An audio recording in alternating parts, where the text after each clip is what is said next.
अरे दोस्तों, मैं कोमल वैष्णव आज से स्टार्ट करने जा रहा हूँ अपनी यूट्यूब की नई जर्नी, जिसमें मेरी कोशिश ये रहेगी कि मैं आपके मन से मैथ्स का डर निकाल दूँ। तो हम इस चैनल पर पढ़ेंगे क्लास 10th की मैथ्स, जिसमें आज से हम शुरू करेंगे चैप्टर 1 वास्तविक संख्याएं। तो सबसे पहले हम जान लेते हैं वास्तविक संख्याएं किसे कहते हैं। तो ऐसी संख्याएं जिसमें परिमेय और अपरिमेय दोनों संख्याएं आती है उन्हें वास्तविक संख्याएं कहते हैं, अर्थात परिमेय एंड अपरिमेय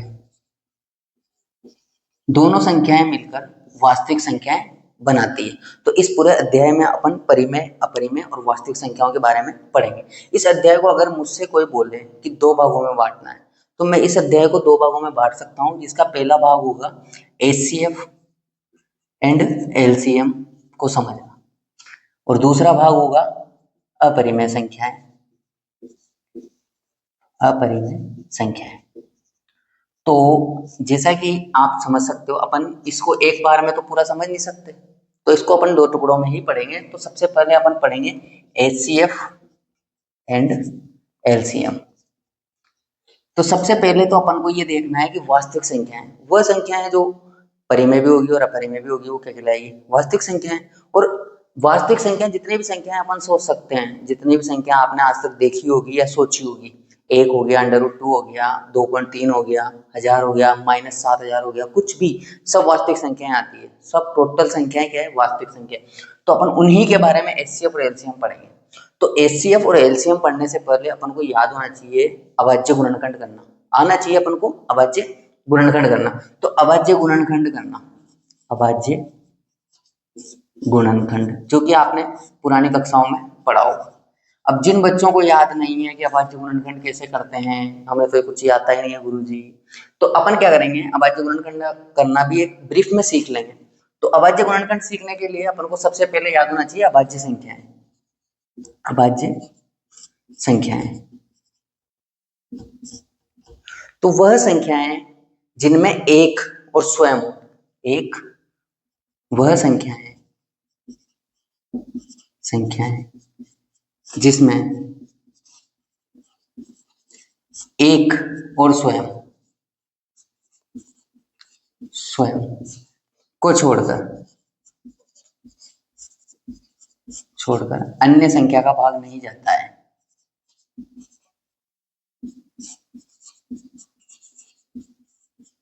नहीं जाएगा या जाता है, अपरिमेय संख्या, अभाज्य संख्याएं कहलाती है। जैसे उदाहरण दो में भी स्वयं दो और एक के अलावा अन्य किसी का भाग नहीं जाता।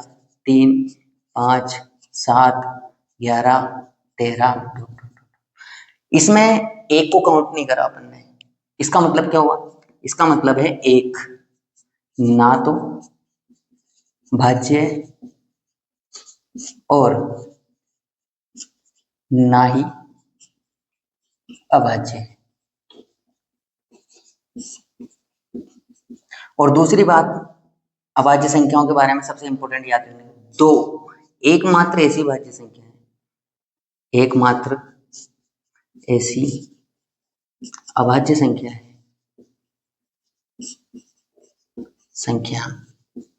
है जो सम है। आप देख सकते हो इनमें से ऐसी कोई सी भी संख्या नहीं है जो सम है, केवल दो एकमात्र ऐसी अभाज्य संख्या है जो सम है। तो अपन जब एचसीएफ और एलसीएम पढ़ेंगे तो सबसे इंपॉर्टेंट होगा अभाज्य गुणनखंड, और अभाज्य गुणनखंड निकालने के लिए हमें अभाज्य संख्याओं का पता होना चाहिए। अभाज्य गुणनखंड निकालने में हम जिस भी संख्या का हमें अभाज्य गुणनखंड निकालना है तो उसमें अपन अभाज्य संख्याओं का भाग देंगे, और तब तक देंगे जब तक अपने पास एक प्राप्त ना हो जाए, जब तक अपने पास एक प्राप्त ना हो। तो जैसे कि अभी अपन देखेंगे और समझेंगे कि जैसे मान लो 16 का अभाज्य गुणनखंड निकालना है। ये चीज तो पढ़ी होगी सबने, इस तरह से अभाज्य गुणनखंड निकालना। तो सबसे छोटी अभाज्य संख्या क्या है? 2। 2 का भाग जा ही रहा है 16 में 8 बार, फिर 2 का देंगे 4 बार, फिर 2 का देंगे 2 बार, और फिर 2 का देंगे 1 बार। तो अपन इसको इस तरह से लिख सकते हैं 16 बराबर 2 multiply by 2 multiply by 2 multiply by 2। तो ये क्या हो गया इसका अभाज्य गुणनखंड। अपन ने पुरानी कक्षा में पढ़ा है कि इसको अपन लिख सकते हैं 2 की घात 4। ठीक है, ऐसे कैसे ही मान लो मैं निकाल रहा हूँ उसके बाद में 12 का वाज्य गुणनखंड, तो 2 का भाग 6 बार, 2 का भाग 3 बार और 3 का भाग 1 बार, तो 12 का वाज्य गुणनखंड क्या हो गया 2 इंटू 2 इंटू 3 या फिर 2 की घात 2 इंटू 3। ठीक है, अब अभाज्य गुणनखंड निकालना अपन सीख चुके हैं। जैसे ही अभाज्य गुणनखंड निकालना अपन सीखे, अपने लिए HCF और LCM निकालना बिल्कुल आसान हो गया। तो HCF और LCM हमेशा 2 या 2 से अधिक संख्याओं में निकाला जाता है। तो अपन इस चैप्टर में 2 संख्याओं के बारे में ज्यादा पढ़ेंगे। तो 2 संख्याएं जैसे 16 और 12, इन दोनों का अपन को HCF निकालना है। क्या निकालना है? 16 व 12 का HCF का मतलब हो गया हाईएस्ट कॉमन फैक्टर, वह बड़ी से बड़ी संख्या जिसका भाग इन दोनों में जाता है, 16 में भी जाए और 12 में भी जाए। इसको कैसे निकालेंगे? तो जो भी इनके और इसके अभाज्य गुणनखंड में कॉमन आते हैं, जैसे 2 की घात 2, 2 और 2 इधर भी आ रहा है, 2 और 2 इधर भी आ रहा है। जैसे इस 2 पे गोला लगा दिया, इस 2 पे गोला लगा दिया, इस 2 पे लगा दिया और इस 2 पे लगा। इनके अलावा इसमें कुछ भी कॉमन नहीं आ रहा है, तो क्या कॉमन आ रहा है? HCF 2 इंटू 2 बराबर 4। अब इसी प्रकार अपन LCM निकालेंगे, लीस्ट कॉमन मल्टीपल, मतलब वह छोटी से छोटी संख्या जिसमें इन दोनों का भाग जाए, मतलब 16 का भाग भी जाए और 12 का भाग भी जाए। तो जब भी अपन ये निकालते हैं LCM, तो सबसे पहले तो HCF लिख देंगे अपन 4 से गुणा करेंगे, बची हुई संख्याएं सारी लिख देंगे 2 और 2, क्या बचा 2 इंटू 2, इधर क्या बचा 3 इंटू 3 बराबर अपने पास क्या आ गया 48। ठीक है, तो अपन HCF निकालना सीख गए, LCM निकालना सीख गए, उसके अलावा अपन ने वास्तविक संख्याएं, अभाज्य संख्याएं और अभाज्य गुणनखंड के बारे में जान लिया। तो हमारा चैप्टर 50% तो कंप्लीट हो गया। अब इसमें सबसे इंपॉर्टेंट चीज क्या होगी? सबसे इंपॉर्टेंट चीज है HCF और LCM में, जिसमें सबसे ज्यादा बोर्ड परीक्षा में क्वेश्चन पूछे जाते हैं, वो है एक रूल है। रूल क्या है?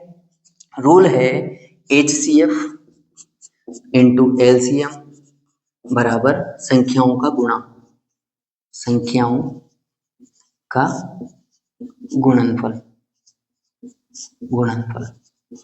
तो जैसे कि अपन इसको साबित करके देख लेते हैं। HCF क्या है अपने पास? HCF है 4। LCM क्या है अपने पास? LCM है 48। इधर संख्याएं क्या है अपने पास? 16 इंटू 12। और जैसा कि आप उनको गुणा करोगे तो क्या आएगा? 800 को 32 का 2 हासिल का 3, 4 चौक 16 और 1 में। इधर भी आपके पास क्या आएगा? 16 को 12 से गुणा करोगे तो 192। तो जैसा कि आप देख सकते हो कि ये नियम क्या है? सत्य है ना। तो इस नियम से क्वेश्चन पूछे जाते हैं एग्जाम में, इस नियम से रिलेटेड क्वेश्चन पूछे जाते हैं। और क्वेश्चन पूछने का तरीका उसका क्या होता है? वो इन 4 संख्याओं में से, जैसे 2 तो संख्याएं होगी, एक HCM और LCM, इन चारों में से एक को नहीं देता है, बाकी 3 को दे देता है। अब उन 3 में से एक को निकालना रहता है। अब इसको कैसे करेंगे अपन देखेंगे। जैसे परीक्षा में प्रश्न किस प्रकार का आता है, तो परीक्षा में प्रश्न आएगा आपके कि माना दो संख्याएं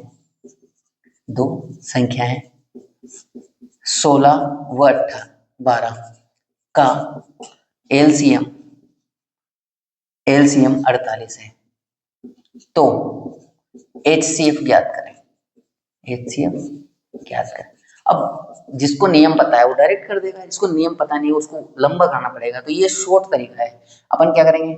HCF इंटू LCM बराबर 16 इंटू 12।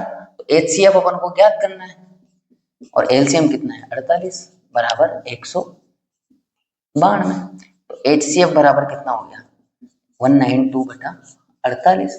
तो HCF बराबर अपने पास क्या आ गया? 4।